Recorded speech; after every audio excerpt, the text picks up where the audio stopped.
Hello and welcome to the Real Women, Real Business podcast. I'm your host, Jonalyn Simon, and today I have Megan Barefoot from No Shoes Nutrition joining us today. So Megan is a certified holistic nutrition consultant and certified integrative health coach. Don't say that 10 times fast. But she's dedicated to helping people to achieve their health and wellness goals. She provides personalized coaching and evidence-based strategies and supports her clients in things like losing weight, reducing inflammation, and overall maintaining a healthy gut. And we're going to dive into that a little bit further in just a moment. I cannot wait to talk about all of this. I think you guys are absolutely going to love this. So welcome, Megan. Hi, thanks, Shauna, for having me today. Thank you for joining me. So listen, you've got this holistic business, and I know that you had a whole other life before you became a nutrition coach. So tell me a little bit about your journey to becoming a holistic nutrition coach. Yeah, it was exactly that. It was a journey. So I started actually in the oil and gas industry as a geologist, and I was a geologist for about 12 years, got married, had a couple little girls, and everything was going great. But then my second daughter, when she was born, she was super healthy, amazing. But the minute we gave her solid food, she stopped working. Like literally nothing was moving through that child. The doctors, they really gave us the simplest answer, which was, here's a stool softener. It's not dosed for little babies, so you're going to have to figure that out. If you give her too much, it's going to be cleaning her out. If you don't give her enough, she's going to still be struggling the way she has been.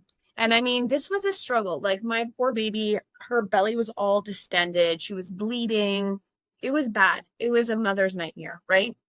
And so this was such a strike to me as a mom. I was like, what do you mean we don't have answers for this? What do you mean we can't fix this and make her feel better?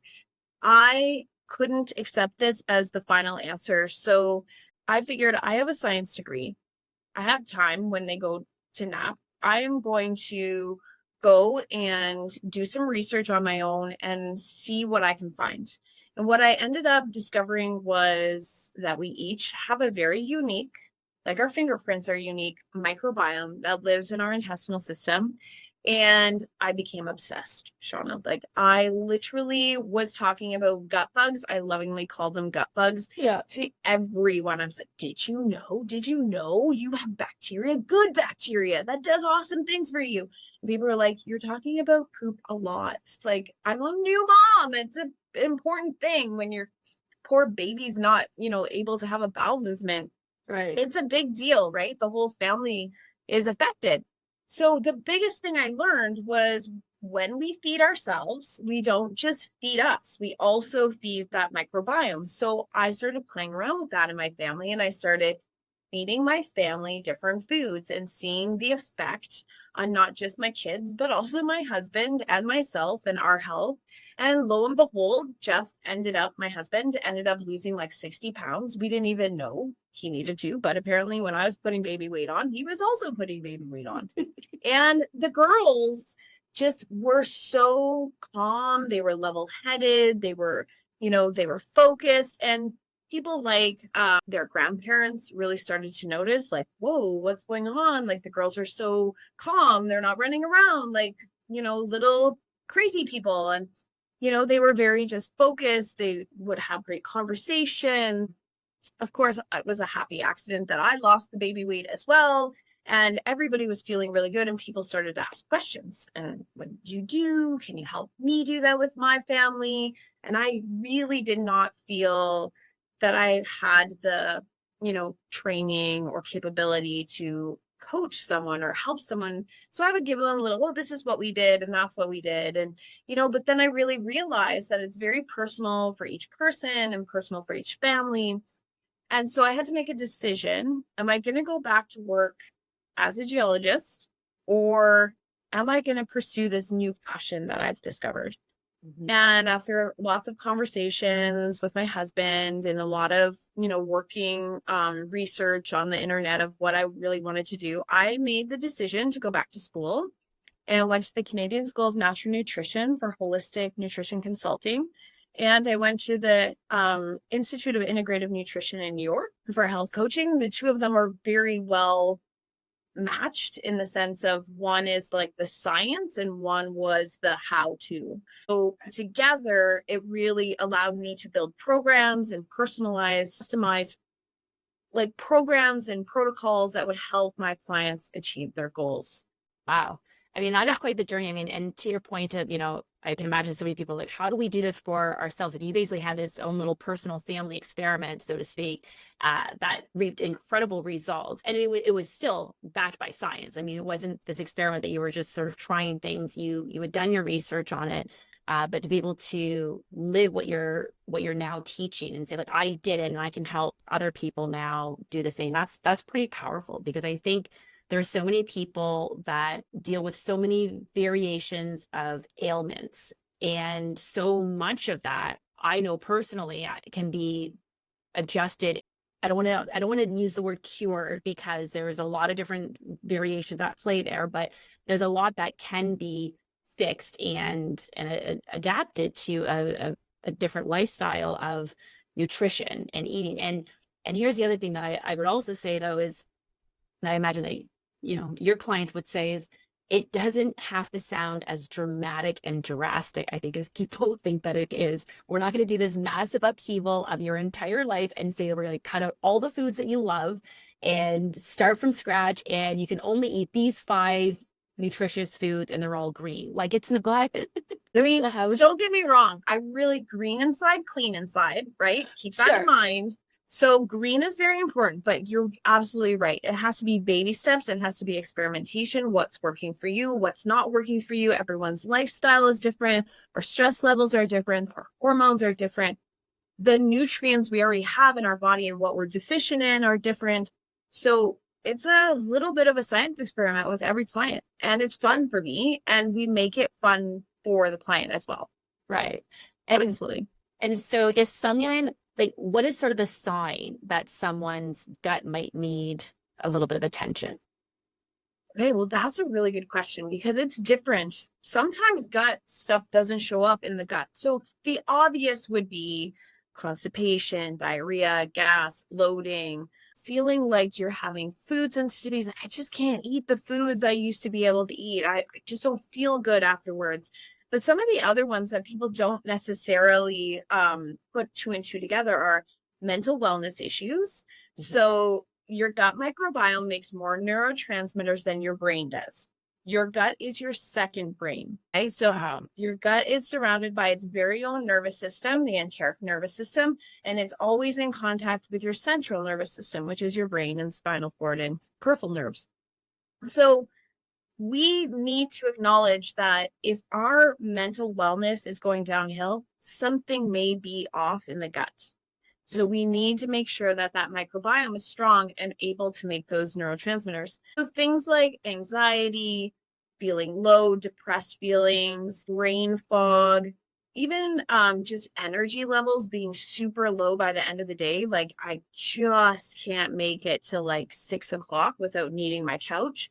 That's not normal. And here's the thing that's really important for people to remember is that if your gut is talking to you, you need to listen, because your gut is your second brain and it's telling you it needs something. So a lot of people will be like, I kind of knew that wasn't right, but my doctor just kept saying, oh no, that's your normal. If you don't think that's normal, it's not normal. You got to listen to that and we got to figure out what's going on.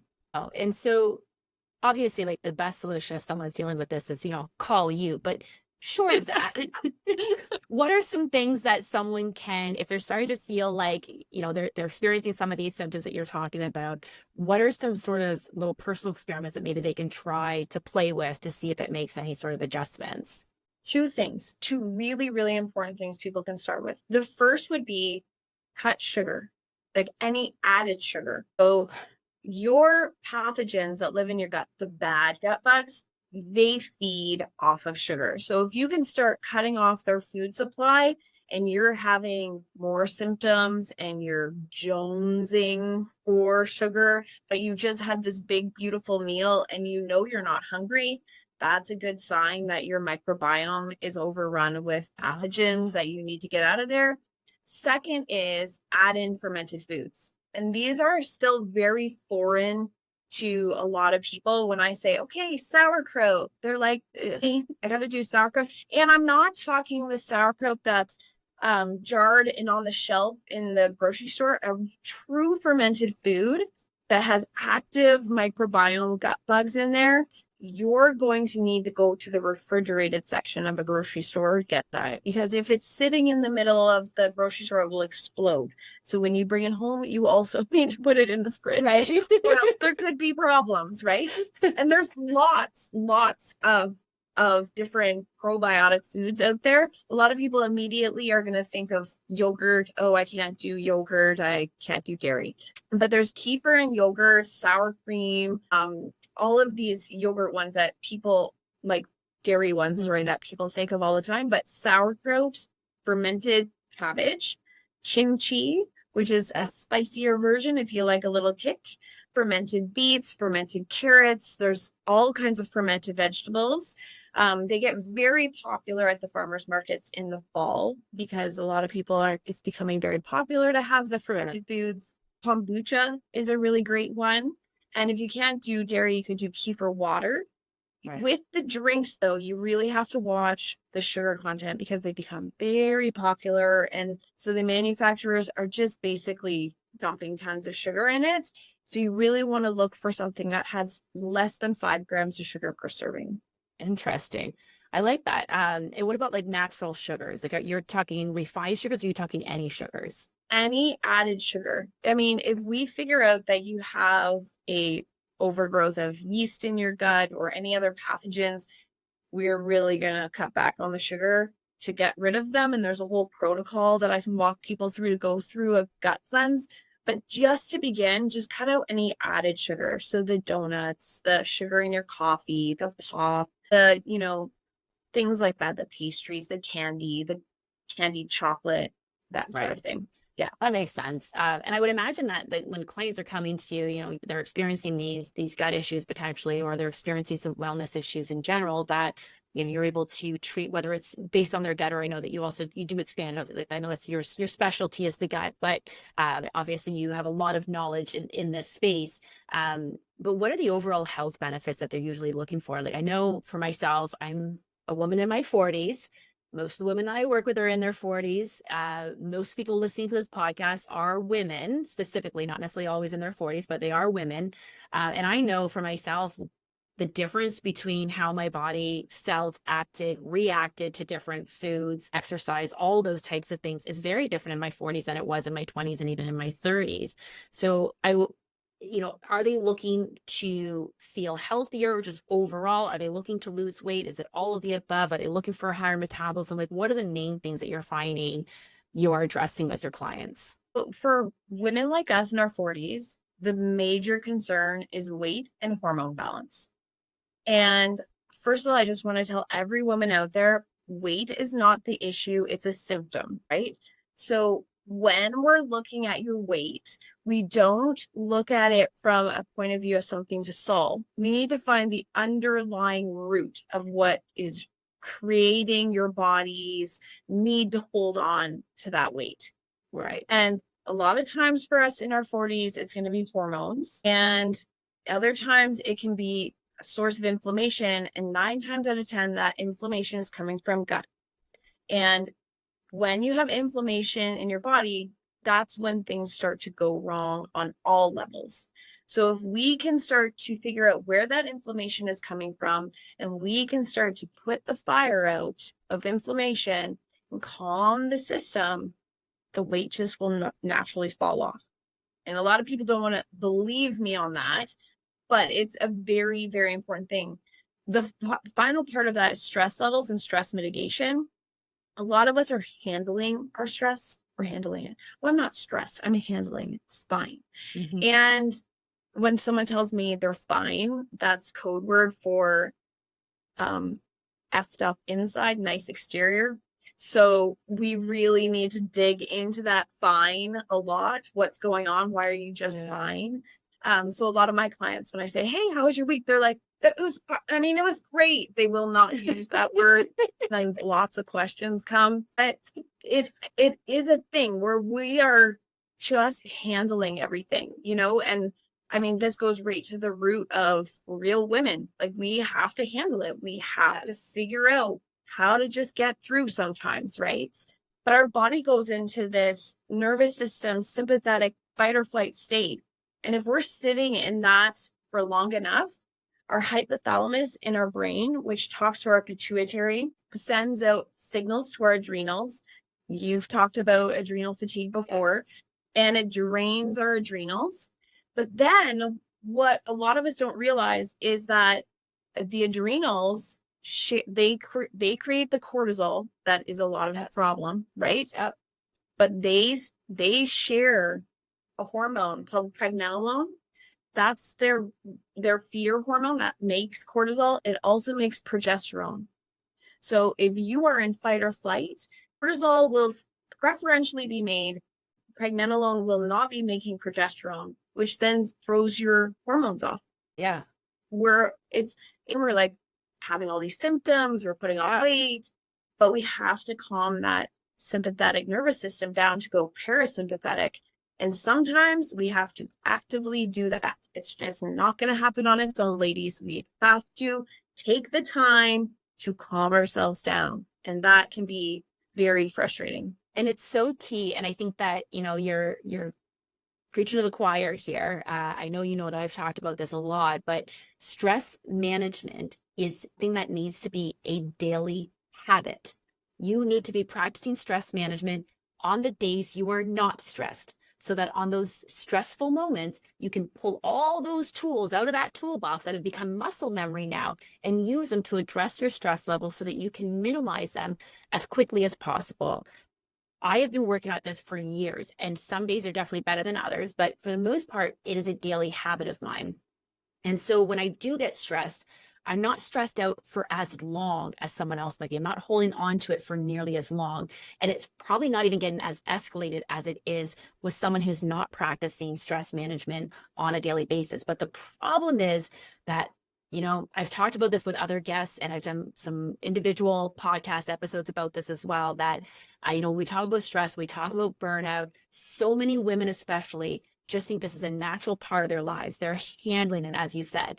And the challenge with that is that when we talk about it like this, there's a bunch of people who are like tuning us out right now saying, that's not me. No, no, no. I promise you, this is you. If you are a woman listening to this podcast right now, we are speaking to you. But stress management, burnout, all those things are kind of almost like that physiotherapy of like when you feel the real pain. Like when you're going to physio, it's because you let something go too long, usually, right? Right. It's the same sort of thing that if you're hitting burnout or if your nose is up against the glass on burnout, it's because you've been pushing the limits of your stress and of your cortisol levels and all these things for so long that your body is having a physiological response to it. Because I think that's what we underestimate. We think of these as mental issues. Like, this is something in my head that I can just deal with, but it is manifesting physiologically. It is an absolute physical symptom. And we're getting a lot better on the modern medicine side of recognizing this, and we still have a long way to go. So I'm so glad that you're talking about this, because I know every single one of my clients at some point has come to me just feeling their life is just chaos and saying, I just don't have time for anything. And when you feel as though everything is overwhelming, there's a lot more going on than just the things around you that you think are impacting you. There's things going on the inside as well that you need to stop and address, because if you don't, your body will force you to. And I learned that the hard way. And when you're stressed, how you feed yourself through that stress is very, very important, because when you're in fight or flight, either we're overeating the stuff that's not good for us, or we're not eating at all. And I'm sure every woman who's listening to this can attest to that. Either they're like so busy, they're not taking time to feed themselves all day long, and then they get home at the end of the day, they're exhausted and they just eat everything in sight. Mm-hmm. Or they are constantly grazing all day long, eating, because we're emotional beings, and some of us emotionally, right? So yeah, Yeah. Yeah, I am someone that if I'm really stressed, really anxious, I get physically nauseous. They call it anxiety nausea. It's about 10% of people are affected by it. I'm definitely someone who's affected by it. So if I have something that's really weighing on me, I have dealt with like over the course of weeks where I'm struggling to eat. And so this is why I've learned the stress management, because it's not healthy for my body to just not eat for a few weeks. And I will say that if anyone else deals with anxiety, nausea, that one of the best things that you can do is smoothies. It's usually one of the easiest things to consume because liquids are usually one of those things that can be consumed. And so if you are finding yourself in that state, that's often a really good answer for it. But yeah, no, I think that I love everything you're talking about here, because I mean, I think we're so often just trying to address, to your point, the weight issue. I just need to lose weight. Well, if you're trying out the latest fad diet, it's not going to be sustainable if you're not building the healthy habits to support it. But also if you're not addressing the root of everything. And sometimes that does take a closer look. And that's where, an expert like you can come in and really help them out. And I know business owners, especially, we are our own worst enemy, because yeah, we kind of think that everything revolves around everybody else and what's going to be best for the business, what's going to be best for my family, what's going to be best for everyone else. And we forget to take a moment to actually take care of ourselves until it's too late. So I think that the more we can be focused on our nutrition, and I know like you deal with a lot of busy entrepreneurs, and probably the number one thing you hear people saying is like, I don't have time to cook any of these meals. But I I know don't have time. I Yes. don't have time. So what's your answer if someone's saying, okay, this all sounds great, but this sounds like a lot of work. I just don't have time for it. What's your answer? Schedule it in. Because you know as well as any other business owner, if it's Yep. in the schedule, you'll get to it. If it doesn't make it into that schedule, and it might take a couple of weeks to get there. So there's some things Sure. we can do in that time. But also, if you can't cook every single night, like if you literally are so busy you cannot cook every single night, then you've got to find a day, one day where you can batch cook.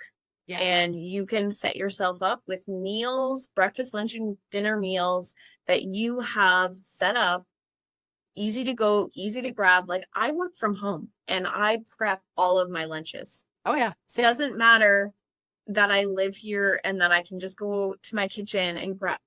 It's like decision constipation in the middle of the day. Like Yep. I don't know what I want. It doesn't matter. It's just there. I grab it and I go, right? Like I just can eat that lunch and then I get back to what I have to do. So it's about, like you said, we have certain things we do every single day, every single weekend. You know what I mean? We have habits in place. Let's stack those habits. So if you need to do Habit stacking. Anyone who has not read Atomic Habits, check it out. He talks about habit stacking in there. Yes. yes, that's my favorite. Yeah. But you stack that. So you're hopefully everyone's getting up and brushing their teeth in the morning. You need to take supplements in the morning. You put your supplements right beside your toothbrush and you're going to take them, right? If you if you have a certain thing you do every Saturday afternoon, like say you go grocery shopping every Saturday afternoon or Sunday afternoon, you don't just go grocery shopping and bring everything home and put it in the fridge. You start prepping. Now you stack on top of that, right? So all the carrots get peeled, all the celery gets cleaned, all the, you cook some protein up so you have it ready to go. Like maybe a big pot of chili or a soup for the week, something that is easy to go. You could grab some protein, put it in there, and you have your veggies so that they're easy to grab and go, just the same as like a cookie or a granola bar or some, chips or crackers or something. You grab the veggies, right? And Absolutely. yeah, that's where we're trying to get to. We're building habits, and then having everything prepped gives you mentally no excuses not to eat it, right? I get it. And I love it. Like I'll admit, I don't do as much meal repping in the traditional sense, but I do what I call meal planning, or what is called meal planning. I'm not the only one who calls it that. But I do meal planning. And what I do is, so for anyone who's like me, where your day varies, like if you're working a 9 to 5, that is really easy to plan your meals, because you know exactly where you're going to be each and every day at the same time. For me, my Mondays look different from my Tuesdays, which look different from my Wednesdays, etc. So on Sundays, I will take a look at my calendar and see what days am I going to be busy and not have time to cook, and what days do I think I want to actually have a little bit of fun in the kitchen, and I will plan my meals. Then I can figure out exactly what I need for my groceries and make my grocery list accordingly. And then when it comes to this, is my favorite part. So I'll finish work for the day and I'll walk into my kitchen. I've got it posted on my fridge and I'll say, what am I having for dinner tonight? And I take a look at the list and I'm like, oh, that sounds wonderful. And I go ahead and I make whatever is on the list. And it just takes all of that brain power out of it. I do it once a week where I figure out what it is that I need to do. I will do meal prep in the sense of I always have a freezer full of nutritious meals. Yesterday I made lentil soup. So I always make things on the weekends usually, but sometimes it's only a Monday or Tuesday or whatever, but I try to do it once a week, make something that's in a large batch and then freeze it. And then I'll take a few weeks off of doing that because I've got like 6, 7 different things to choose from. And I'm not eating them every day, but it's nice to know that when I need that quick meal, it's a meal that A, I made myself. I know exactly what's in it. And B, it's going to fit my nutritious need for whatever that moment is. And so, and being a vegetarian especially, I feel like I definitely need to make sure that I'm getting my protein sources, quick meals that you're not thinking about. It's a lot easier to miss out on the nutritional content, unfortunately. So one of the other things that I've done is I have a list of breakfast, lunch, dinners just to choose from. That I just, if I'm thinking about things, you're like, what should I have to eat? Well, go to the list. Go to the list of things that you really like to eat that you know are nutritious and choose from there, as opposed to just letting your mind wander and then watching the latest commercial on TV and saying, I want that. Yeah, I really like to build repertoire with my clients. Like I really like to help them find, we don't use a list, but we put together a folder or a binder in the kitchen where, if they're really struggling with what should we eat this week, they can flip through this binder of recipes they've tried, the family likes, Right. and they can go back through and decide what they're going to plan for the week. Or we have a section of like 30-minute and under meals, right? And then more planning is going to be needed for bigger meals. Right. So these are the ones that you might want to batch cook and have ready to go in the freezer. And then we have the ones that are, 30 minutes or under, as long as you have those ingredients, the whole family can eat. And then, I have a bit of a different situation in my family. I have 2 daughters that are very active. They have lots of activities, and I run my own business, and my husband's working full time. So we have to be on the go, and we also have a very varying schedule at times. If there's like last week, there was performances, like band performances and things like that. So we have to, be able to be a bit malleable, and we have the same thing where we can just pull something out of the freezer and get that thawed and go off to the concert, come back and have a family meals. And then we have activities where one child's going in one direction with one parent, one's going in the other direction with another parent. And it's like, yeah, we just have to grab and go on certain nights, right? So Absolutely. that's where, like having a bit of a plan really helps. But the main part of this, regardless, is for you, for me, for anyone, having that one day of planning, right? Right. One day of kind of sitting down and going, what are we going to eat this week? And it doesn't, it may sound overwhelming at first to build this situation. Like start with, what proteins do we want to eat this week? What veggies do we want to eat this week?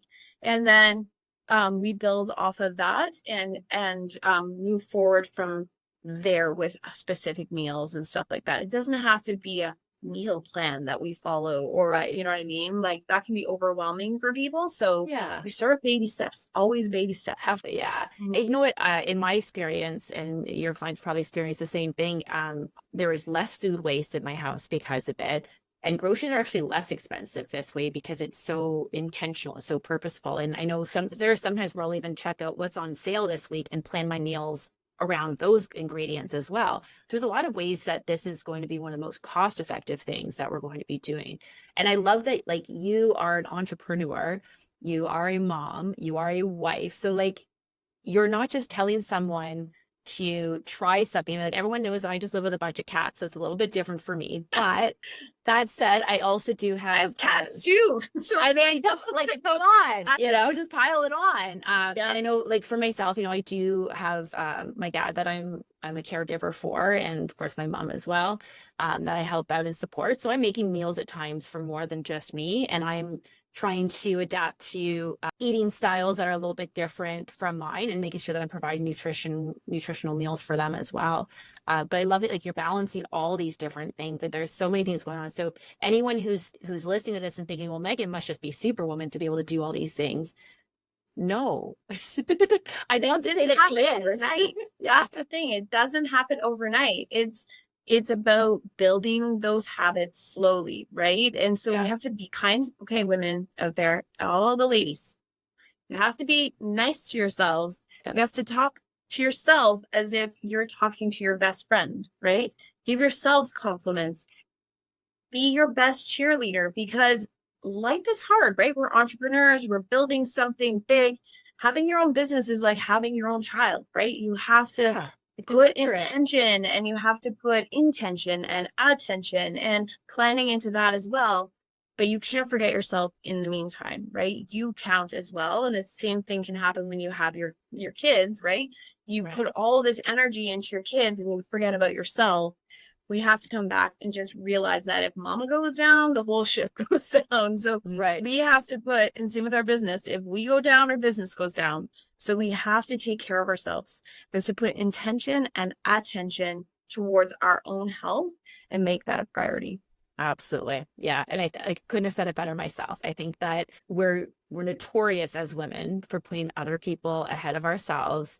And again, like I said, if you don't start prioritizing yourself, your body's at some point probably going to give you a pretty big signal and force you to do it. So it's better that we start taking control of it before it becomes that serious. And by implementing these healthy habits, if you're sitting at a desk all day and feeling like that's why you're gaining weight, or if you're on the road all day and so you're eating quick meals that are not nutritious, you think that's why you're gaining weight, like, yeah, I'm sure all those things are contributing to it. But if you start building in some of those healthy habits, and you're still eating delicious foods, it's just they've got the nutritional value that you need. They're feeding your soul, they're feeding your gut, they're feeding your body, and they're going to feed your family as well. So I love that. Do you have any, to kind of sum up based on everything that we've already talked about today, do you have any sort of final tips for helping people to kind of maintain that work-life balance, or as I like to call it, sort of an integration, where they can, manage to that self-care along with running their businesses? So tip number one would be to listen to your gut on all fronts, right? So if your gut is telling you, don't do it, don't do it. Your gut is very smart. Like I said, it's your second brain. We need to really feel that. And also, from a body point of view, get really familiar with your body, right? Because then when symptoms come up and it doesn't quite feel right, don't ignore that. Make sure you advocate for yourself and make sure that you are listening to your body. Don't just put that on the back burner and let it stew. We really need to bring that. And if you deal with the symptoms up front, and that's how I work with my clients. I didn't actually tell you that, Shauna. And so I ask people 100 questions or more about all the symptoms they're dealing with. And when people find out that that's a symptom, no one's ever told me that that's a symptom of something. Because, we get a headache, we just take some painkillers and we go on with our day because we don't have time to deal with that. But if the headaches are coming every single day, we have to make sure that we're listening to that. And it's like, something's off there, right? Right. And if we just keep putting things on the back burner, those symptoms start to stack up. And that's where big things can start to go. So really get familiar with how you feel. Like Shauna, you were saying, you felt really good about yourself in your 20s and your 30s, and then you got your birthday. Wait, hold on, this is not the same as it was before, right? What's going on? It's because you were very self-aware. You knew what felt good and something wasn't feeling good anymore. And I think we can't ignore that, right? You made some changes. You knew you had to, shift some stuff going on in your businesses, in your personal life, and your nutrition and your sleep and your running and your stress. Like, you take that very seriously now. And I think that we all, as entrepreneurs and women, we need to make sure that we're listening to our bodies. Listen to your body. It's very smart and knows a lot, right? It's trying to talk to you. We're just not taught, right, how to interpret those signals. Yeah, but we're very good listeners. We can listen to our girlfriends for hours at a time. So now we just got to start listening to our own bodies and listen to ourselves a little bit. Right. Thank you for that. I appreciate that. All right. So listen, this has been absolutely incredible. If anyone's looking to find you, what's the best way they could find you? I would love for people to go to my website, noshoesnutrition.com. They can kind of sift through some of my blogs, they can see what I offer, and they can sign up for a free consultation. And if they mention that they heard me talking to you on this podcast, then I will for sure include with their free consultation a roadmap to improve their gut health, little things they can get going with right away just for coming in for a free consultation. I mean, they can always email me as well, Megan, just Megan, nice and simple, at noshoesnutrition.com as well. Amazing. That's incredibly generous of you. Thank you so much for doing that. Listen, this has been absolutely incredible, Megan. Thank you so much for coming on. I so appreciate it. Thank you for having me, Shauna. Amazing. So listen, to everyone out there, if what we're saying here is resonating with you, please get in touch with Megan. I mean, she's an absolute rock star in this field, and she really clearly knows what she's talking about.